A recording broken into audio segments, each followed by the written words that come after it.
আসসালামু আলাইকুম, কেমন আছেন সবাই? আশা করছি ভালো আছেন। আপনাদের দোয়ায় আমি আল্লাহর রহমতে অনেক ভালো আছি। দীর্ঘ অনেকদিন পর আপনাদের জন্য ছোট্ট একটা ভ্লগ ভিডিও নিয়ে চলে আসলাম। একটু অসুস্থ থাকার কারণে আপনাদের জন্য নতুন কোনো ভিডিও আসতেছিল না আমার পেজে। তার জন্য আমি অনেকটাই দুঃখিত। এখন থেকে প্রতিদিনের আপডেটই আপনারা আমার পেজে পেয়ে যাবেন।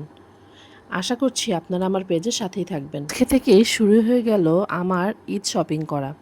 তো আজকে ফার্স্ট টাইম বের হলাম বাচ্চাদেরকে নিয়ে, বাচ্চাদের জন্য কিছু কেনাকাটা করব বলে। এখনের ঈদ আমাকে ঘিরে না, এখনকার ঈদ হচ্ছে আমার বাচ্চাদের জন্য, বাচ্চাদেরকে ঘিরে। তো বাচ্চাদেরকে নিয়ে চলে গিয়েছিলাম মিরপুর 1-এ শপিং করার জন্য।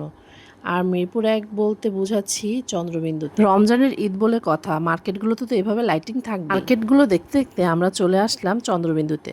আজকে বাচ্চাদের জন্য কিছু কেনাকাটা করব চন্দ্রবিন্দু থেকে। যেহেতু আল্লাহ তাআলা আমাকে 2 রাজপুত্রের পরে একটা রাজকন্যা দিয়েছে, তো ওদেরকে ঘিরেই হচ্ছে আমার ঈদ আর ঈদের সকল কেনাকাটা। তাই ভাবলাম ওদের জন্য কেনাকাটা করব আর আপনাদের সাথে একটু শেয়ার করব। তো ফার্স্টেই ওরা যে ওদের জন্য টি শার্ট পছন্দ করলো, তারপর আমি আমার রাজকন্যার জন্য ছোট্ট কিছু কিউট জামা কিনলাম।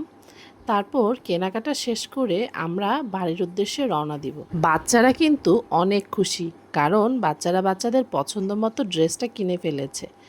আর ঈদ মানেই তো বাচ্চাদের জন্য আনন্দ আর খুশি, তাই না? তারপর কেনাকাটা শেষ করে চলে গেলাম কফি লাইমে। কফি লাইম থেকে ফালুদা কিনলাম আর আমার মোস্ট ফেভারিট সুইটকর্ন মশলাটা কিনলাম। এই তো ছিল আজকের ভিডিও। যদি ভালো লাগে অবশ্যই পেজে ফলো আর লাইক দিতে ভুলবেন না।